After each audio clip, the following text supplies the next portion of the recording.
大家好，我係今年操場2016嘅學員程永橋 Winky。我要介紹嘅嘉賓係郭慶亮先生。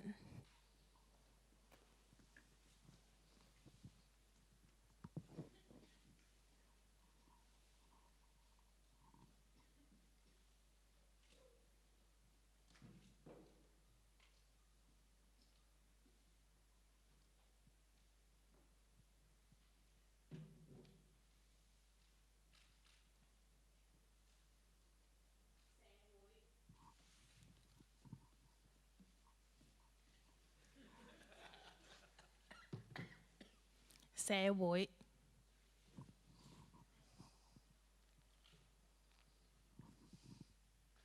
經濟、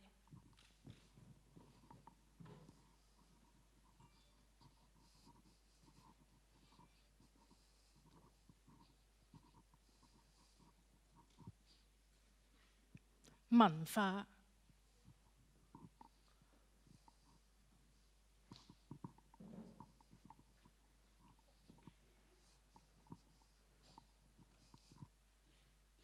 人民、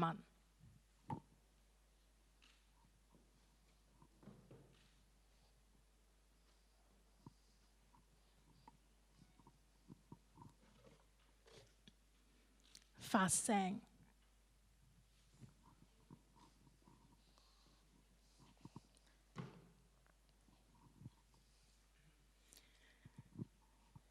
我嘅劇場除咗有我，你肯同我參與嘅話，我好歡迎。我哋而家有請郭慶亮先生。Thank you, Danny, and thank you, Suni, for inviting me to come here. And of course, Matthias. It's very hard to be one of the last speakers because probably everyone has already spoken and talked about many things.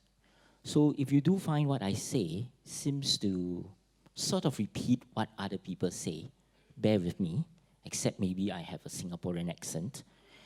So I hope you will just bear with me. Of course, what I'll do is I will actually also share my personal experience as a theatre practitioner.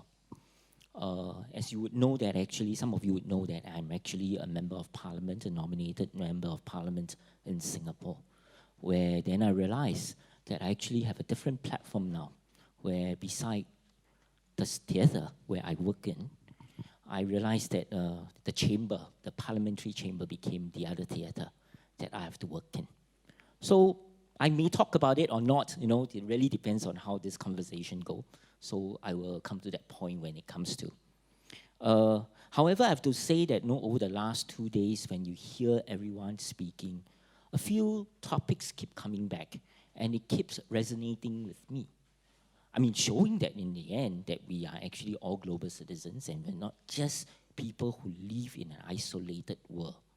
However, it's really interesting, yet at the same time, everything seems to be pointing that, the way we have been living is that we have been put in an itemized way. That means we've been living in isolation at the same time. Well, the way the economy has worked, industrial revolution has worked. It has made us into parts of the machine. And a lot of time we realize that we actually becomes an individual. And the individualizations actually make us actually fearful a lot of time.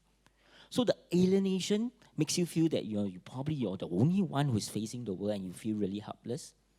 And that's why the fear becomes this, whereby in face of change, you probably feel fearful that what would that change be? And because being in that system for so long, that fear becomes even more real because you really don't know, how to make that change. So we're operating in two conditions which I think is very common, which is A, that we have been ruled through division, the divide and rule concept strategy, and the other one is which is then living in fear. The fear for freedom, the fear for future, and the fear of not knowing what to do. And most importantly, a lot of time, the individual would actually even feel helpless in terms of dealing with the system. And so a lot of time, I feel that when we feel that we are helpless, we probably think that we would not want to speak to another person because we feel lesser. And feeling of being lesser suddenly make you even more isolated. And for me, that's very interesting because from there, I start to think about what my work really means and what I can do. I actually started out doing theater, on stage like this, in black box. I like to do experimentation. But yet, I have a very interesting teacher, though he never really directly taught me. One was Kok Hing Leun from Singapore. Pao Kun, when I worked with him, he always do this. When I do something, he looks at me and I ask him, so is this okay? And then his question will be, what do you think? When you ask him for an opinion and you say, so what do you think? And you struggle. The other person who always does it to you all would be Danny Yong. However, it's really important because, and if you know that, in terms of education, nowadays we don't talk about education. You use this word when the students, start to do their homework, and do their work. They use the word 学业, which means learning to get a job. We don't use the word 学问, learning to ask. Learn and ask. Asking is actually a very important thing in the way we learn as an individual. And I think that has been reflected in a lot of our conversations today. If education has to be the act of asking, then that whole process, how do we actually do it in such a way that people would feel that being asked and asking is not something that is aggressive? It doesn't show that you are stupid. It doesn't show that you do not know. I think those are a number of questions that keeps coming back to us and to me when I'm working. And after working in theater, and I realized that theater is a public space, and I started to ask myself, who comes into the theater? Probably the converted, the people who agrees that theater is the public space. And so one day then I decided that maybe my theater should not be in the theater, that my theater must be in the real public space. And that's where then I went out into the community and went into outdoor spaces. And then I discovered a different kind of public space. In this process, I started to ask myself a few things. So if I'm going to do art, so what kind of art am I supposed to do? And how does it connect with the society that I have? There are three things that I thought is important. Based on what I said about the fear and how we are atomized and individualized and alienated, three things came to me. One, I do think that art can be an act of repair. Repairing what may be broken. And I think that repairing can sometimes be very important, and it becomes part of the healing process. Of course, I can break down the word. Repair means re and pair. Pairing things together when a lot of times, we have been individualized and atomized. Am I going too quick? Okay, thank you. We haven't thanked them before. I think we should thank them. They were amazing. Okay. Second thing, beside repairing, then the second thing we really need to do is to have a critical analysis of who we are and where we are and what we are. And that's something that probably art can do. And the third thing, which I think art has always provided, is that capacity to imagine. Because it's only through imagination that we actually see hope. It's in imagination that we start to improvise, which just now has been articulated by a lot of our speakers. Actually, to face future, the best way to face our future is for us to be able to improvise. And that actually sometimes can be very scary, especially to the power that is. Because the moment when you improvise, you transgress. You may even transform. So these three things come to me. I mean, for me, these are the three things that I need to address. And I think arts being an aesthetic space deals with it.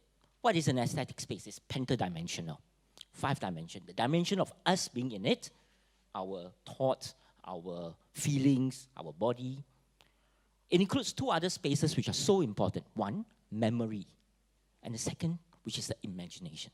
So it is in this aesthetic space that our imagination get activated, our memory get recalled, that we remember who we are, remember the things that we've done, and then help us to imagine the future. So my approach then, which is quite unlike many of our friends here, has these few things. One, if I need to repair, participation becomes important. And thank you for the introduction just now.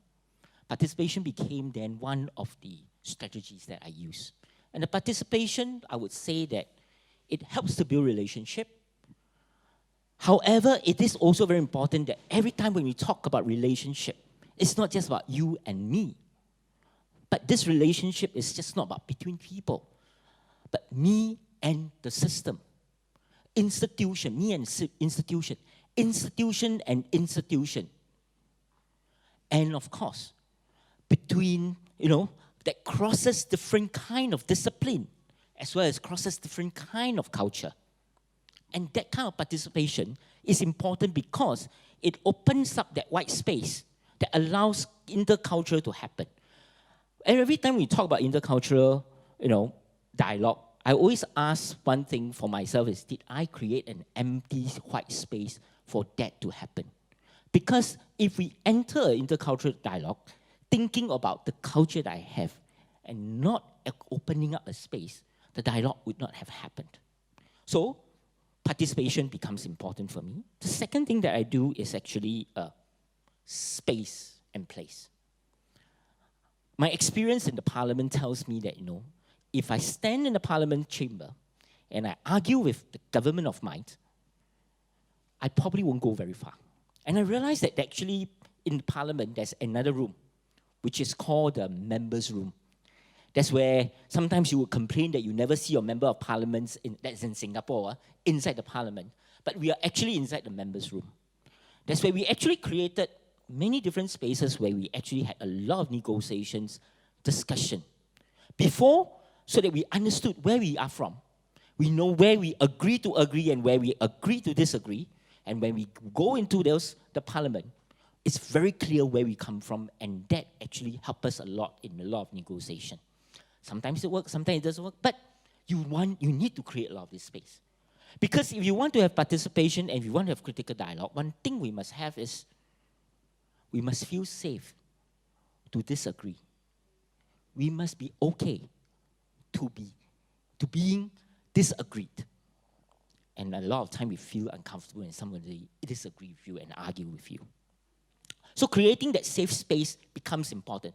Not safe so that you don't feel offended. In fact, a safe space is a space that you feel it is all right to be offended.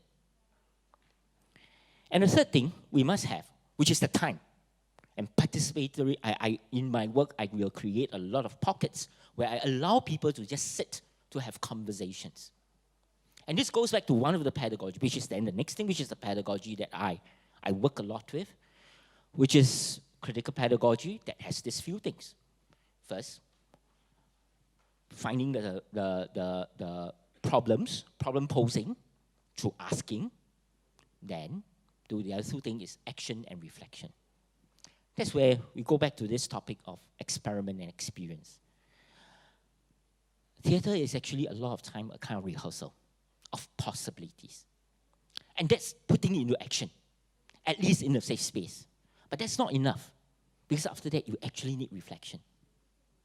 And through the reflection, you actually then realize that what you have worked on doesn't seem to work, or some part work and some part doesn't. And then you go to the next phase. You put them into action again with the new strategy.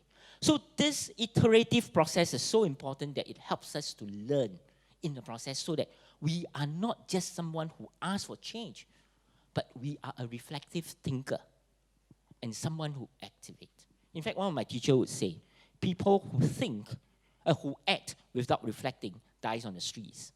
People who reflect but doesn't act on it will die at home inside their studies. Then comes the next thing. After doing this, what does it mean? I think the next thing is actually we need to evaluate. And what do we evaluate? Efficiency or efficacy? I think efficacy is a very important word for me. And what does efficacy mean? How effective it is.